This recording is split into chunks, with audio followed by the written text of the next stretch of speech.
ঠাকুরের কাছে কি প্রার্থনা করলেন? আমি তো আগেও বলেছি যে আগে তো প্রায়শ সমস্ত মন্দিরে ঘুরতাম, আমার মিসেস আমার সাথে থাকতো। তো সমস্যাটা হচ্ছে তখন আমরা বলতাম যে আমার পরিবার এবং আমাদের নিজেদের জন্য ঠাকুরের কাছে প্রার্থনা করতাম, এবং আমার পেশেন্ট এবং অন্যান্য যারা খেলার সাথে জড়িত তাদের মঙ্গল কামনা করতাম। কিন্তু এখন তো অদ্ভুত একটা বিষয়, আপনারা সবাই জানেন, জবের থেকে বিভিন্ন দায়িত্ব দেওয়া হচ্ছে। ত্রিপুরাবাসীর মঙ্গল কামনার জন্যই আসি মন্দিরে, বিভিন্ন মন্দিরে যাই, মাতা ত্রিপুরা সুন্দরী মন্দিরেও গেছি। তো এটাই প্রার্থনা করেছি যে আমি যেন ঠিকভাবে এই সরকারকে সামনের দিকে এগিয়ে নিয়ে যেতে পারি, আমাদের যে দলকেও যেন এগিয়ে নিয়ে যেতে পারি, সেই আশীর্বাদ ওনার কাছে চেয়েছি।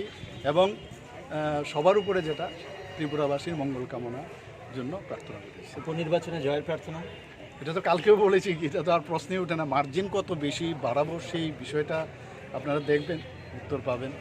কিছুটা আজকে কি টেনশন হচ্ছে? আজকে মনে হয় আমার কখনোই টেনশন হয়, কখনোই টেনশন হয়, একদম ফ্রি মনে, একদম টেনশন লেনে কা হ্যায় দেনে কা। বেনিকা। ঠিক আছে।